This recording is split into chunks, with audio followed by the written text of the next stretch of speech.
Welcome back to Ready Bet Action. We're excited to come to you kind of our last episode of the season. We have been bringing you various ways to be sports betting, looking at various insights and all kinds of other stories happening this last year. We are going to take a little bit of a summer break with the slow sports season happening. Now that the NBA is over, the NHL is over, we got a little bit of soccer to bet on. It's not great soccer, if we're being honest. We're going to take a little break here for the next probably 6 weeks or so, 4 to 6 weeks-ish. And then we're going to recharge. We're going to gear up for what's next. We want to definitely make sure we're bringing our best for all of our people out there when it comes to football season. That is our bread and butter. That's everyone's bread and butter. We love football. It's kind of the main event here. So we're excited to do that. We're excited to do some futures, and we're excited to work on some different projects and come back to you a much stronger show here in the next few weeks. What are y'all excited for the summer? What are we working on? I mean, we've got so much fun stuff coming down the pike here. I'm excited for we got our website that's going to be launching pretty soon here, which is super exciting. And yeah, I'm excited for what Ready Bet Action is going to be bringing to the football season. It's kind of a nice natural break here with no World Cup, we had the under 21 Euros going on, but no one cares about that. The Gold Cup is awful this year.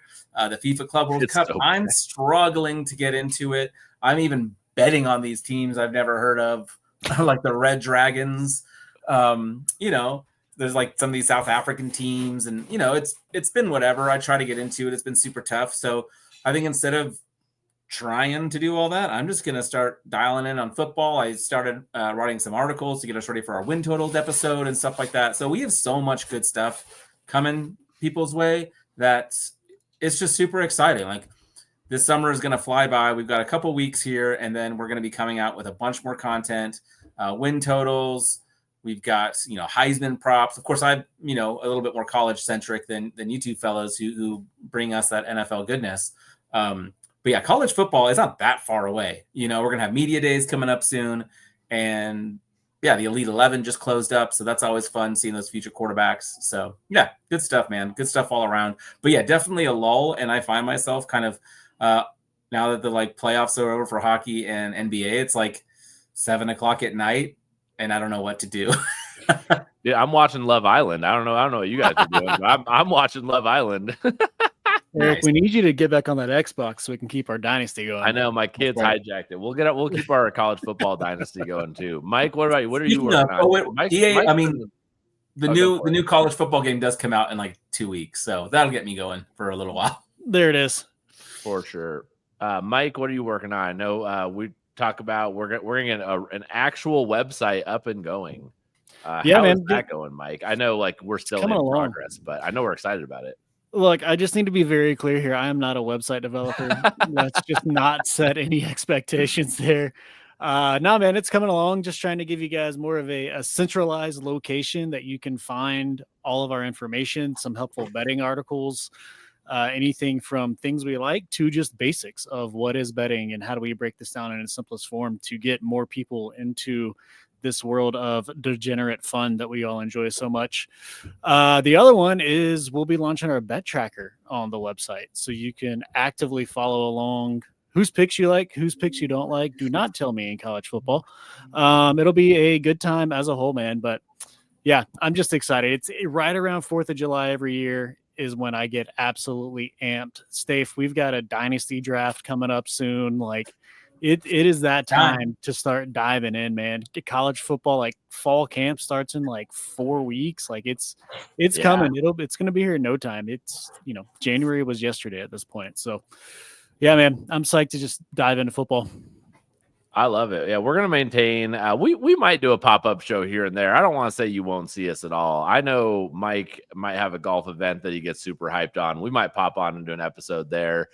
I don't bet on a lot of tennis, but I really love watching tennis. And I really like betting on Wimbledon and the U.S. Open, and both those things are happening between now and football season. So if we get the itch to come on and talk about some of those country club sports, you might see us, or Stefan wants to come on because he gets excited about the Club World Cup happening. I don't see that happening, but just The just Open is maybe the Gold Cup will get good. Probably not, but maybe it will, and we'll want to talk about it. Yeah, we got the Open here in 3 weeks, I think, maybe 4 weeks. That's going to come out as we're releasing our future shows and stuff or our preview shows. But yeah, man, not a ton of major golf events coming up between now and then either. Any wagers on the hot dog eating contest next week? No, I never bet on that. I forgot it was next week. I honestly, a lot of times people talk about betting on stuff, and maybe DraftKings will do it, but a lot of the sports books don't actually have the bets that everyone talks about, at least not in Colorado. I know every state is different. Yeah, Colorado is like fun to be like, oh yeah, Joey Chestnut, or that's literally the only hot dog eater I know. Yeah. Well, he's the only one that wins. Yeah. Wasn't he like forced to miss last year's contest or something? He had a jaw injury at some point. Or he had no. What he did is he took on a sponsorship of vegan hot dogs. Oh, that's right. He was no longer an amateur.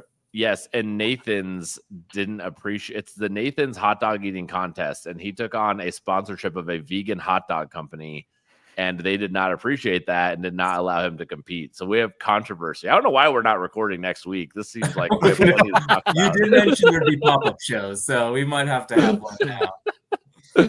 Anyways, we're actually going to have our own hot dog eating contest on this show. Oh, bro, I'm probably good for like 3, but I'd do it. Like, yeah. I don't even think I could do 3, man. I don't know, man. That 9 beers, 9 hot dog challenge at a baseball game just looks like it would wreck me at 38 years old at this point in my life. Yeah. All right.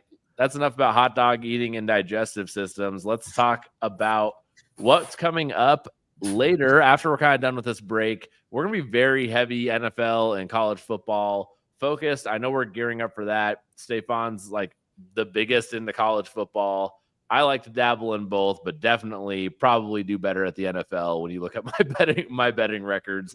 Mike's a bigger NFL guy for sure. We all love both of them. We're super excited. I know for me, like, I'm getting the itch to start making futures picks on college football and those kinds of episodes. So we'll be coming with episodes about like conference win totals, who we think is going to win a conference, other just futures picks and those kind of things. So a lot of big storylines coming up with football, but I guess I'll just we can spend a few minutes before we wrap up kind of our end of season episode here with what are y'all excited most about to get into and talk about football. Stefan, what do you got going on that you're like, man, I don't know if I'm going to have any bets, but I'm going to be reading about this for the next, 4 to 6 weeks. Well, something that I'm really curious about, and part of the reason I mentioned the Elite 11, this kind of got my brain turning. Some of these guys that were at the Elite 11 are committed to non-powerhouse schools. So, for example,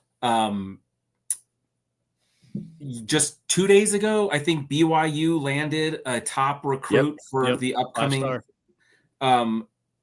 And the top basketball. They landed the top quarterback and the top basketball recruit in the same week, I think. Yeah, that which is incredible. And that's Ryder Lyons, and that's not for this upcoming year. It's a 2026 quarterback recruiting class. Yeah, right. But he's having to take a year off for his mission. Yeah, and BYU beat out Oregon for him. Oregon, is one of the perennial powerhouses in college football. So that was interesting. Kayshawn Henderson probably won the week. Not technically, I guess Dia did. Dia Bell, the Texas commit. But Kayshawn Henderson is going to Houston. Faison Brandon is going to Tennessee. You've got Landon Duckworth going to most likely South Carolina. These are all top 10 quarterbacks. Jake Fett going to ASU. They're all these top 10 quarterbacks going to non-traditional powerhouses. And so my question is the NIL actually going to bring about a little bit of parity to college football where unless you can give them a bag and these big schools like Alabama got a lot of money, but they got a lot of players they need to sign and pay. And the money runs out eventually. It's just the nature of it. And so you're seeing some of these other highly recruited players go to some of these other schools because like Houston's just all in on Henderson, generational talent, and they're going to give him the bag. So I'm wondering if with this NIL money, we're going to see a little bit more parity. And I think we already saw a little bit last year. We had some crazy upsets. Arizona State making a huge run, Vanderbilt upsetting Alabama. And yeah, we always have upsets in college football, but I do wonder, and again, I'm not saying it is, but I'm curious if we're seeing a shift in the landscape. And so I kind of want to get ahead on that because I think we are. And so I think this year is going to be really interesting, looking at like the futures for some of these smaller programs, teams like an Arizona State or whatever that kind of come out of nowhere to be a big player in the season storyline. So for me, that's something that I'm kind of keeping my eye out for, especially like I love, especially the recruiting side of things. What I used to do with Travis over at Total College Football, because he's super dialed in on that, is just seeing how it's changed, where you're seeing these players going to smaller schools. So it's pretty exciting. Yeah. Yeah. I mean, then you throw in revenue that's why Nick sharing on Saban top retired, of that. right? Sorry, go ahead, Mike. Yeah, my bad. I said, and then you throw revenue sharing on top of that for the first time this year. Like, I wonder if that even offsets a little bit of NIL because a school with a larger revenue is going to have more money to throw at it. So I don't know. It's an interesting time for college football right now, for sure. Yeah. Yeah, man. Nick Saban can't stock up Jalen Hurts, Mac Jones, and Tua on the same roster and them just be happy to be at Alabama when all of those caliber players today can be making $1 million playing for Arizona State as their starting quarterback. Why would you go to Alabama and sit on their bench for 3 years? Like, you used to do that because you would eventually be playing in a championship game. And now, because Alabama was also paying their players. Yeah, and they were getting paid, but they're not getting. But now you can get paid a lot more to go to Arizona State and be a starter. You know? Yeah, and everyone's able to do it. So yeah, it's going to be super interesting. Absolutely, I love it. I want all the parity in college football. I am down. That's I know that's something that I'm excited about. For some college football is how that affects. Like, my team is not a traditional one in Colorado. One of the things I'm excited about for college football is the post Travis Hunter Shedeur era at CU. I think Prime is actually going to be a better coach, not coaching his son. I'm a little worried about his health and how that plays out. If he's missed the last month and has missed like a bunch of kids camps and other things that he sponsors, and if you see pictures of him, he's down probably 15 pounds due to some kind of health issues he's fighting. So I'm worried about that. But I do think he's a better, more effective coach not coaching his son. And I think CU is going to surprise people in the post Shedeur and Hunter era. And I'm excited for it. But that's my Homer thoughts. I'll get to my NFL Homer thing in a second. I want to hear Mike's college football thoughts next on what you're excited for. I'm just excited to see what some of these schools that started to make a push last year do this year. You know, your Vandy's, your Arizona States, specifically Vandy for me, like Diego Pavia, though recently learning he's an asshole, was kind of a dog. Sorry, I had to burst the bubble. I just live in New Mexico around a bunch of people who kind of know the guy and no one likes him. But man, he was a dog last year. They had some really good wins against VT, Bama, Auburn. They took Mizzou to 2 overtimes. I mean, they're hanging in with the right teams last year, and he's been cocky as hell in this offseason. Clark Lee's 4th season as head coach. Like, I'm curious to see if, I mean, it's like sometimes it takes 4 or 5 years for like the coaching change to really take play. And I'm like, is last year a fluke or is this the start of something new? So I'm excited at that. I'm curious to see what Carson Beck does in Miami. Now that he's a single man and out of the drama. I don't know if y'all have seen all the locker room conversations that came out of Georgia's locker room after he left, and everybody's like, we're honestly really glad he's gone. We're tired of the girlfriend bullshit. Wow. So I'm really curious to see what he does without the girlfriend on his shoulder now. In a different offense against arguably, I would say, significantly worse defenses. I don't know. I am a SEC homer though, so no, I don't think you can say that pretty I don't think safely saying about the ACC. Yeah. I just try to be aware of my own biases over here. Yeah. You're safe there. That's, I mean, there's so many fun storylines happening in college football right now, but those are 2 that really jump out to me off the bat. Nice. How about NFL? Let's talk NFL and what we're excited about there. I'll jump in with my just like homerness again, man. And it's going to be one of my little teaser future picks if you can get it now. The Broncos, I think it's kind of a popular one. The Broncos to win the AFC West at plus 300 right now. Man, I am on the Bo Nix train. Choo choo. Like, let's go. Dude, I got my jersey. I got my Bo Nix jersey. I am so excited for Bo Nix year 2. Even if he has a sophomore slump, but like plays similar to last year, the Broncos have stocked up a better team. Like, we have a real tight end now. We have an elite defense, like a top 5 defense. It's all the into Utah this boys. year. Like, yeah, all the Utah boys on the offense as our wide receivers. And on linebacker, what's his name? Who's our linebacker? Mike's the Utah guy. Who's what? Who's the Broncos linebacker from Utah? Oh, Ellis.